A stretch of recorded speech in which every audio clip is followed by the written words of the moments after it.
chair is so loud. Do you hear that? Yeah, mine too. Don't lean back. All right. So welcome back to the podcast, the interview, whatever this is. My name is Jack Parrish. I own Parrish Aviation Flight School and Pilot Essentials and former airline pilot and current chief pilot. I'm here today with Michael Parrish. This is my brother who founded Parrish Aviation with me and has since moved on to the airlines where he is now a captain at an airline and also a very experienced flight instructor. And he's a captain at 23 years of age. So pretty impressive, unique thing that he's done there. So welcome, Michael. Thanks for having me. So I'm excited to talk to you. I know we've talked about doing something like this for a long time. So just wanted to start off what I was mentioning there of being a captain. It disappeared. Sorry, my camera turned off. No worries. I just wanted to start off talking about what we mentioned there of you being a captain so young. I think that probably shocks a lot of people that you're the captain of a jet with passengers and a first officer that you're leading that flight. What do you think you would say to people who are surprised by that, or somebody who's maybe wanting to follow in your footsteps of doing that at such young age? So it's not only pilots that I fly with, but also passengers that are surprised when they see me, because it's not a super reoccurring theme at my airline, at least, and I'm sure at other airlines. Just the other day, I was flying with a Delta captain, a retired Delta captain. So I work at a Part 135 operator.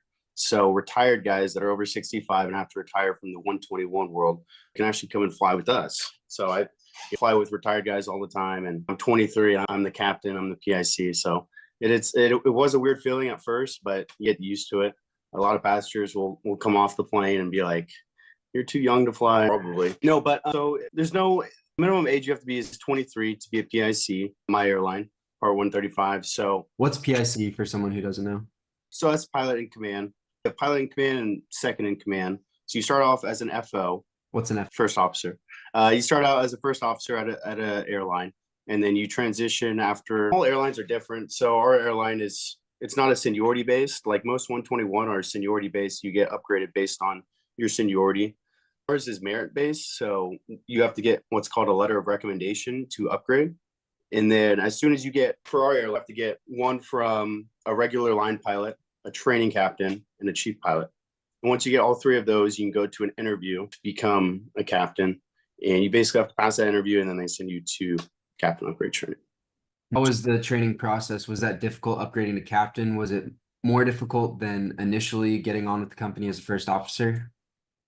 I think the initial training was more difficult just because I had never flown a jet before.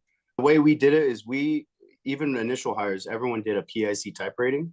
So we didn't do second in command type rating. We just went straight into with the PIC type rating for the ground school portion. They expect you to already know everything. What an APU is, how jet engines work. And so I was doing a lot of research online while I was going through ground school because they don't really go over all of that. And it's just like a brief overview. So yeah. Awesome. So now you mentioned before when passengers kind of razz you about how young you are, and that happened to me as well. Although I wasn't the captain, I was only first officer at the airline that I flew for. So how has that been? Would you say that that's discouraging, or it's just kind of part of it, or what's your experience been there? And I guess what do you have to say about that for somebody who's maybe concerned about finding themselves in that position? I would say it's discouraging. You just got to look at it from a positive point of view. They think you're too young, but that just means that you got in really early and you're doing the right things and you're on a good track in your career. I like to make fun of it. People say, "You look too young," and I'm like, "You're only 18. This is my first day." So people, and then they'll look at you funny. So you just gotta keep it light. I like that. Music. So what you're saying is basically a compliment, like backhanded compliment. Exactly. That is a good point. That's a good perspective. I like that because you could be discouraged and take it personally, or you could realize that they've never seen somebody who's done what you've done at your age, which is a pretty big compliment. Awesome. And now even taking that to starting a company and a flight school, because me and Michael in 2020 started Parrish Aviation together, which at this point has become, we won the AOPA award this last year. And so what would you say for somebody who's young, who's maybe not wanting to be a pilot, but go into business, what would you say would be your advice to that person in regards to starting a business? So even with young as a captain, but I was also young whenever we started the flight school. How old were you again? 20? I believe I had just turned 21, or I was just about to turn 21. So I Mhm. was really young, really didn't have a lot of experience in the real world in terms of getting a job. I had a job in high school as a front desk manager at a gym, a local gym, but that's about it. And then I had owned a business before with my buddy. We did a lawn care business. So I had a little bit of experience from that, but nothing to prepare me to be a co-owner of a flight school. So it was definitely a big step up for me and something that took a lot of learning. It was definitely a learning experience. But yeah, if anyone's looking to get into a job, you're young and they're not sure about it, biggest thing is just to just take a leap of faith and just you never know if you're going to be able to succeed at that unless you try. So you Mm. just gotta put yourself out there and just go for it. There's probably not a lot of people in the 20-year-old age range that are trying to start a flight school. Looking back, what would you say was the biggest challenge in starting the flight school? Biggest challenge for me was having other people working for me or under me, like our flight instructors. And Mhm. that was definitely the hardest thing. I think it took a lot of maturity, and I had to mature really quick and grow up really quick to realize that people depended on me. And something happened, people would look to me for answers. So there's definitely a lot of responsibility. It is wild thinking of a year before you were in high school, and then all of a sudden you're running a business with employees, and you're the chief pilot as well. So you're not just owner of the company, you're also directly over the majority of the employees. And then Yeah. immediately after that, a captain at an airline. It's a lot of responsibility at a super young age. Could you speak to just the mindset of managing responsibility well? Because it seems like you have handled things really well at the company that you're at, and you got your letter of recommendation. You clearly have made a good reputation for yourself there. So what would you say contributes to that mindset? Yeah, I think, like I said earlier, just always having a positive mindset about everything. Um, you never want to be that one guy that's always down on everything and kind of talking bad about whether it be the company or other people at the company or passengers. You never want to be that person that's super negative. So I think just having a positive mindset about everything, and that'll really build relationships at whether you're at an airline or a flight school. Where do you think that positive mindset came from for you? I don't know. Maybe I'd say maybe probably mom. Your mom is always had a positive mindset about everything, and maybe that's something that rubbed off on me when I was little. I would agree with that. Let's see. So switching gears here a little bit, speaking of, I guess, family, we come from a family where we're fourth generation pilots, and something that I hear a lot when people are interested in becoming a pilot is they're the first one in their family, no one that they know is a pilot. So what advice would you give to someone that they're the first one in their family to become a pilot?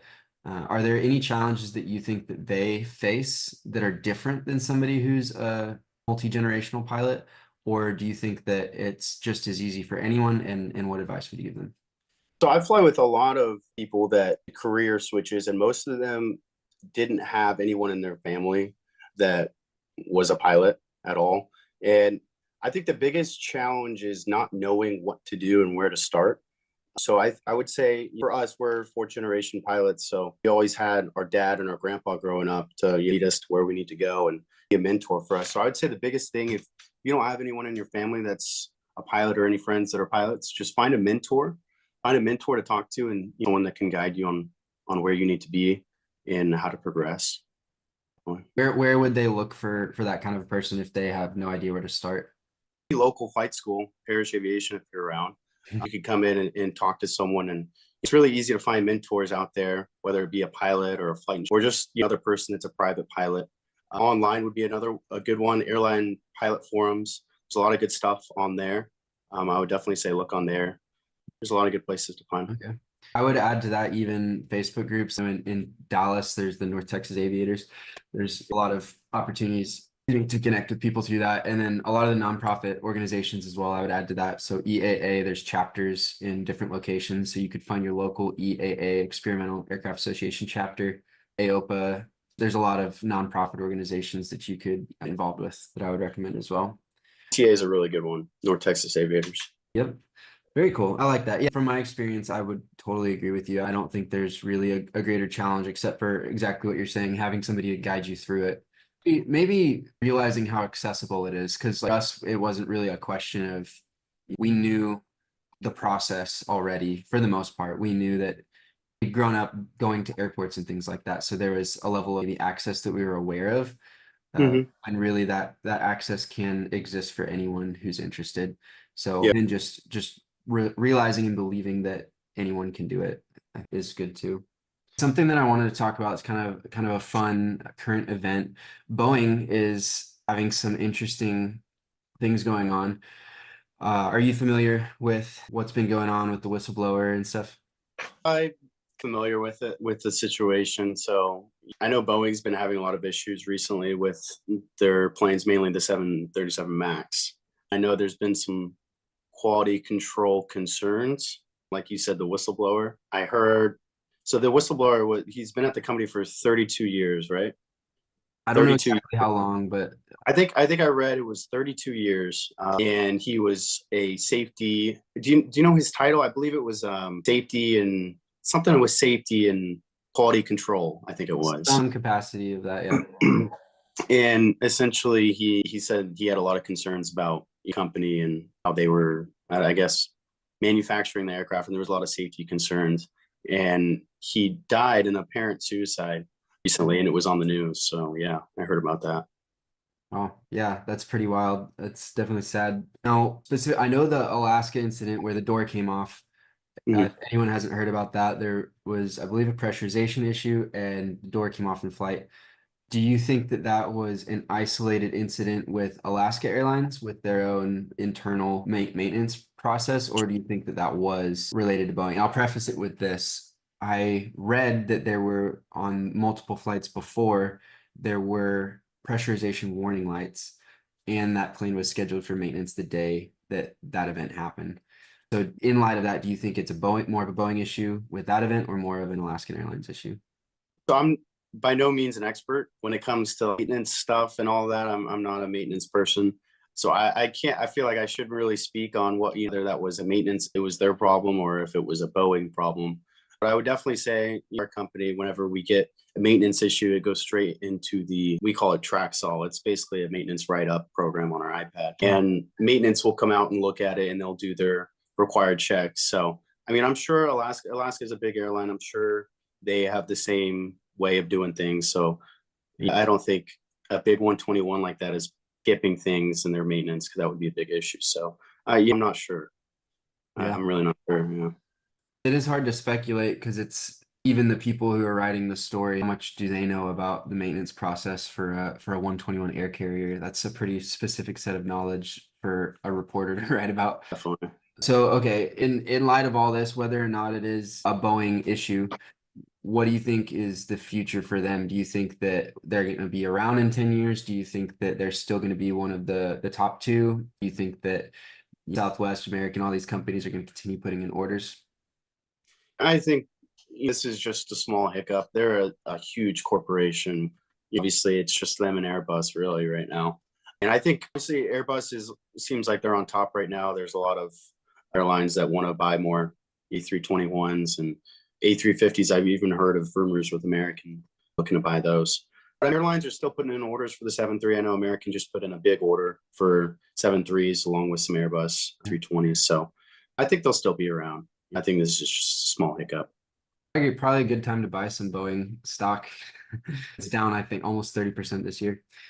Oh, I would agree, though. I think that they're going to be around for the long run. Such a large company, they have so many government contracts, and yeah, I would agree that 6 months from now is probably going to be behind them. Now, are you familiar with the Airbus issues they've been having with some of their engines? oh no, I haven't heard about that. So there's a certain engine that's come from the Airbus aircraft that had an AD, which is an airworthiness directive, where there's basically required maintenance that's required by the FAA. And it used to be at 10,000 cycles or flights, and now it's been brought down to 3,000 cycles. And there's only Oh, one wow. company that can do this inspection. And so all of the Airbuses, I believe in the world that have this specific engine Yeah. now are, if they're over that 3,000 hours, they're now downed and in line, and it's going to be a very long time for most of those planes to come back up. Wow. So I know there's been some airlines that in particular run Airbus and with that engine that have been affected, where we've seen some slowdowns of hiring that are not necessarily a natural slowdown of demand, but more so a bottleneck with aircraft. So what do you see for hiring? What do you think is going to be like the next 5 years of hiring at the airlines for pilots? Yeah, I think the airlines have definitely slowed down on hiring. I believe United has stopped for the time being. Correct me if I'm wrong. I think they have completely stopped for now. Delta, I think they have slowed down. American, I think they said they were going to slow down as well. Mm. Southwest has stopped hiring. Most of these are because of the Airbus, or sorry, excuse me, the 7-3. What's going on with the Boeing right now? Some concerns with that, especially with Southwest, because that's the only plane they have. Mm. So there's definitely been a slowdown. I think we are definitely towards the back end of the hiring spree. All the airlines are going to continue to hire a lot. It's just not going to be as much as what's happened in the last 2 years. Because I think the reason they hired so many in the last few years is just because of what happened with COVID. It just stopped hiring completely, and then they needed to catch up again after COVID. So I think they're going to continue to hire. It's just not going to be as much, and it's going to slowly decline just based on what the retirements are looking like. I know American is supposed to peak retirements. It's either next year or the year after. It's going to be around, I think, in the mid 900s. And then after that, it starts to slowly go down. So I think it's definitely not terrible timing right now if you're looking to get to the legacies of the major airlines, but it's definitely starting to get harder for sure.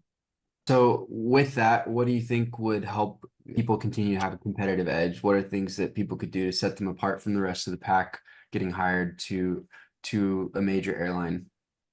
Yeah, I think one of the biggest things that I've talked to with the retired guys that I fly with is they say that the number one biggest thing is to go to conferences. There's a lot of pilot conferences out there. There's EA, there's OBAP, I think there's the WAI is this month. There's a bunch of different conferences every year. Definitely go to those. It's a few $100s, but it's worth it because you get to meet with recruiters. They go over your application, your resume, and they kind of just tell you what you need to change. And it's really good just to show your face there, and you can put a face to your name. So I think those are definitely the most important thing to set you apart because not everyone goes to those.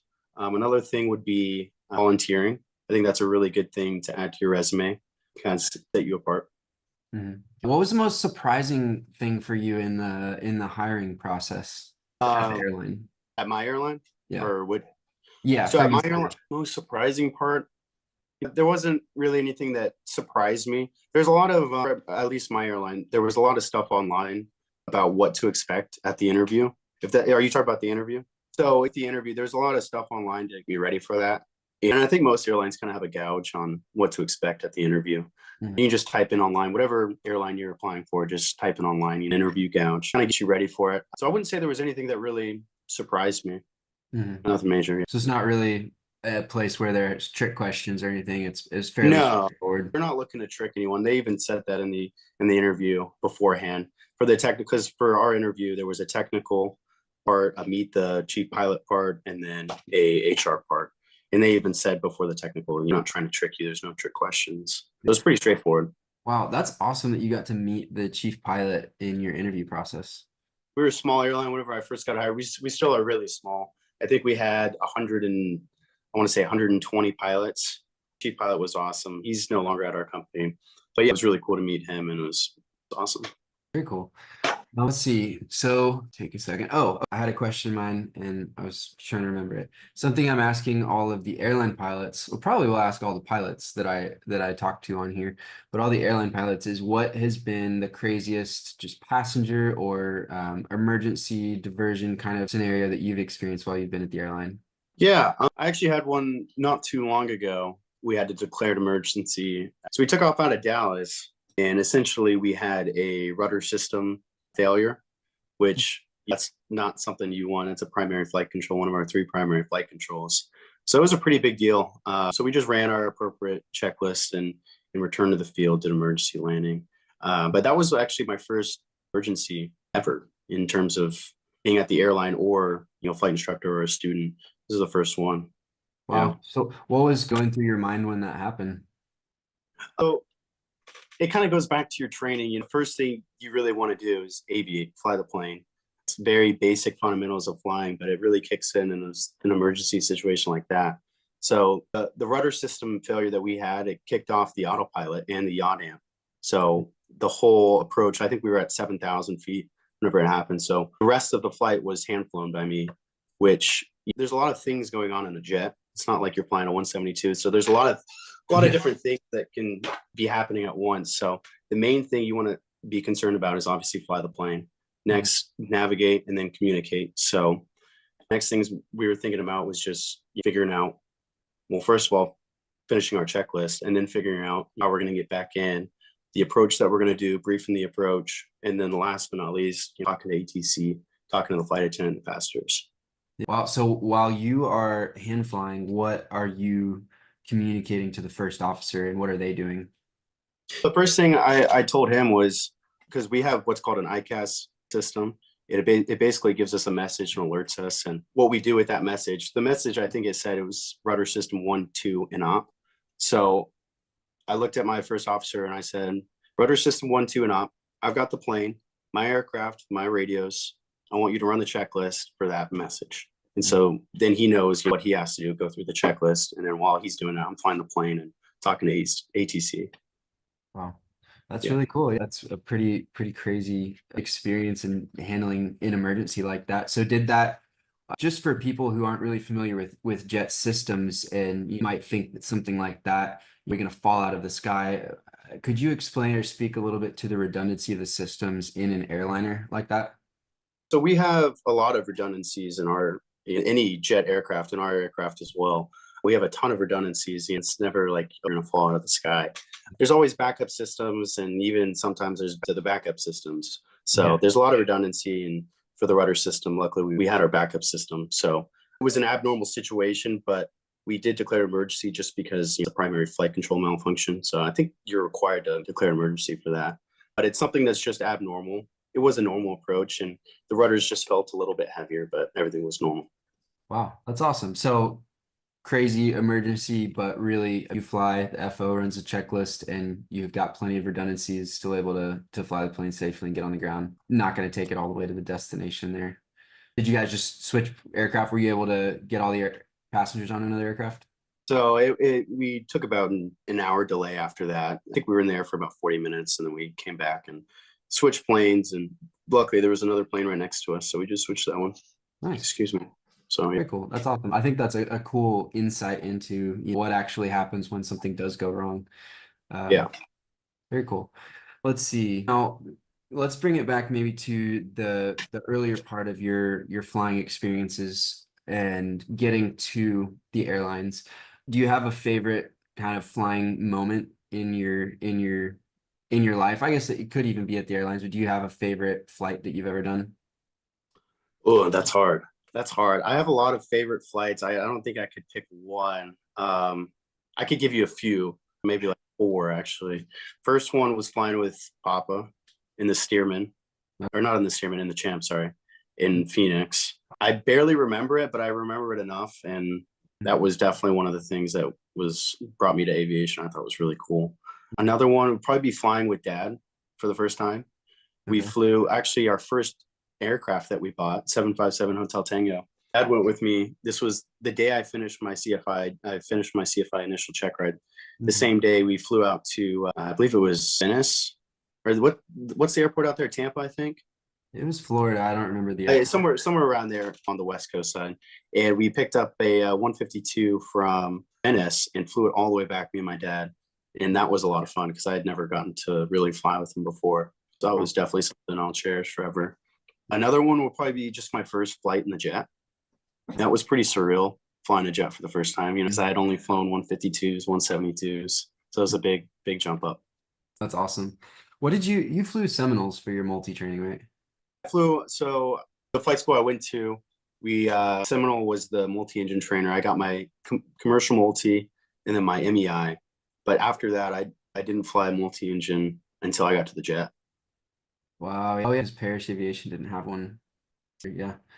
Very cool. 77 Hotel Tango, the first plane we ever had. Did you know that the engine from that plane is now mounted in a classroom here, and it has Velcro labels so the students can go and Wow. you can Is say, that the one that was on the Instagram? I think I yeah, saw it. well, I'll have him put it up on the video here so people can see it. But Charles, our chief pilot, got Velcro labels so you can give the box of labels to the students and say, and show me where all of these are so they can go and put, carburetor and magneto, and they can go and label the entire real engine there, and you can see if they actually know what things are and Wow. get a way better picture. One of the cylinders is pulled out as well, so you can see inside there. It's cool. That's really cool. That's hands-on training right there. We're gonna try to get an avionics panel where they can see both sides of it as well in that classroom. That's So awesome. it's just cool though because that plane was the plane that we started the school with, and now it's in here and it's like the heart of the school. So That's cool. That's awesome. sweet. Let's see. You know what? I think it's gonna be probably my final question. What would Okay. you say about work-life balance? We get a lot of questions about that, and I'd like to get multiple perspectives about that, about the work-life balance at the airline. So I think that really depends on what airline you're at and what the quality of life is like at your airline. Some airlines you're going to be working a lot more than others. Mhm. Luckily, with the airline that I'm at, biggest thing they advertise is quality of life. So I have a lot of time off, which is really nice. And I'm pretty senior now. I've been on the company for 2 years, which doesn't seem like a long time, but I think out of 30 something captains in Dallas, I'm number, I think, 9. So I'm able to get kind of schedule I want. If I wanted to bid all reserve, I could do that and just be home all day. But whenever I do work, it is definitely a challenge balancing, making food, and because I like to work out a lot. I do meal prep. So a lot of work to make all your meals for, say, a 2-day or a 3-day overnight. So it's definitely a challenge whenever you first get hired at an airline. It's definitely a learning experience. But it's just something you got to be ahead of if you want to make meals. If not, you don't have to. You can just buy food. It's definitely a learning experience in the beginning. What's your good meal? My go-to, probably just chicken and rice, just really bland, super easy to make. Yeah. Make like a pound of rice in 20, 30 minutes. Super easy. Just meal prep for 4 or 5 days. Now bringing that on in your luggage, do you have like special kind of bag or something for that? We actually I got a really nice cooler, and I can fit up to like, I think I can fit up to like 5 or 6 meals in it, and I just put it on top of my suitcase, bring that with, and I have these two, they're called like Coda ice packs. I have 2 of them, fill them up with water, and they last 48 hours. Stay frozen Okay. for days. So I always bring that with me on my overnights, and then just put my food in the fridge whenever I get to my hotel. Mhm. Nice. And what's your go-to hotel workout? Do you do it in the hotel gyms? I usually do in the hotel gyms. Some hotel gyms are, there's not much in there. Mhm. And we have this one overnight in White Plains, New York, where there's actually a Planet Fitness connected to the hotel, and they give out free passes to go work out there. So that's probably my favorite Mhm. place to go work out. Yeah. Okay. Now, your favorite place? I'm thinking more questions as we're talking. What's your favorite place that you've flown to? Ooh, that's a good question. Um, Y'all flew some pretty cool places. oh, just at the airline? Or Or, in general. well, I'll give you one for both. So in general, the favorite place I've flown to, it's probably, it's hard. I'm thinking of one of the airports that we flew to when we were flying 226 back from Salt Lake City. Ooh, okay. Like, um, in the Moab Desert. Uh-huh. I think flight was probably my favorite, and I can't think of the airport name, so I can't give you that one. The Mhm. airport, there's one in North Texas actually that me and Thomas flew to. It's a grass runway. It's right on the lake, Okay. and I forget. Do you Oh, know Cedar Mills.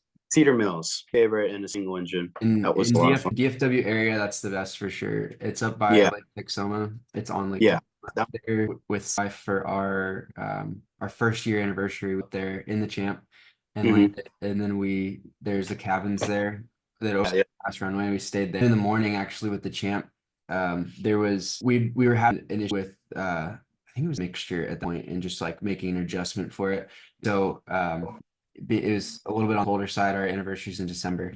So it was colder and we were struggling to get it started in the morning. and was hand propping. So that just so happened this guy drove by and he's an airplane mechanic. And so he comes and he helps me. So that way I'm able, because Cindy's not a pilot, I'm able to sit in there while he's hand propping it and be adjusting the controls. And it makes it way easier to start it if you have somebody that can do that instead of just tied down with someone on the brakes. So that was really cool. And we were able to get it started and get out of there. That's awesome. Yeah, it was Yeah, fun. that's really cool. Yeah, my favorite one We can cut it out. Just edit that up. My favorite one at the airline platform is probably Santa Ana, just because of the FBO there that we fly into, ACI. They have the best snacks. Have so many drinks. They have ice cream.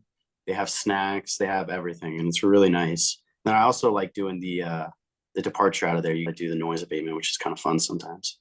Nice. Yeah. That makes me think Monroe. They used to have a ton of snacks, like the ice cream Snickers bars and stuff. They had last few times, but I think they said that they're gonna be doing again, that they got bought out or something like that. So it's always nice when an FBO has snacks. That is true. Yeah, makes the day better. Okay. I guess do you have any wisdom for our pilots out there? No, just be safe, fly safe, always. Get your apps out. That's it. That's all I got. Thanks for having me. Okay. Yeah. Thanks for taking the time and yeah, appreciate it.